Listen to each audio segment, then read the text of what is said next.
ఇక ప్రకాశం జిల్లా చీమకుర్తిలో మాజీ సీఎం జగన్ దిష్టిబొమ్మను జనసేన పార్టీ నేతలు దగ్ధం చేశారు.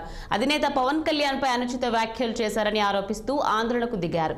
జగన్ కోడికత్తికి ఎక్కువ, బాబాయ్ గొడ్డలికి తక్కువ అని జన సైనికులు నినాదాలు చేశారు. అనంతరం జనసేన పార్టీ కార్యాలయంలో మాల కార్పొరేషన్ చైర్మన్ పెద్దిపూడి విజయ, సమయకర్త కందుకూరి బాబు మాజీ సీఎంపై తీవ్ర విమర్శలు గుప్పించారు. డిప్యూటీ సీఎంను విమర్శించే అర్హత జగన్ కు లేదన్నారు. సీఎం పవన్ గారి మీద అనుచితమైన వ్యాఖ్యలు చేయడం జరిగింది. గతంలో ఇలాంటి వ్యాఖ్యలు చేసేటానికి అతనికి ఒక టీం ఉండేది. డబ్బులు ఇచ్చి ఆ టీం ద్వారా చేయిస్తుండేవాడు.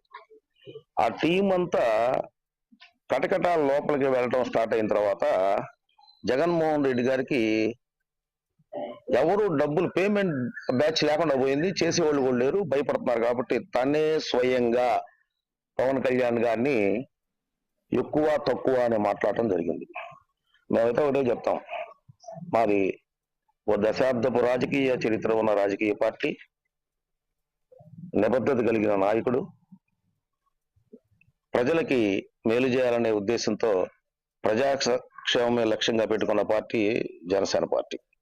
జగన్మోహన్ రెడ్డి గారు మాజీ సీఎం పవన్ గారి మీద అనుచితమైన వ్యాఖ్యలు చేయడం జరిగింది.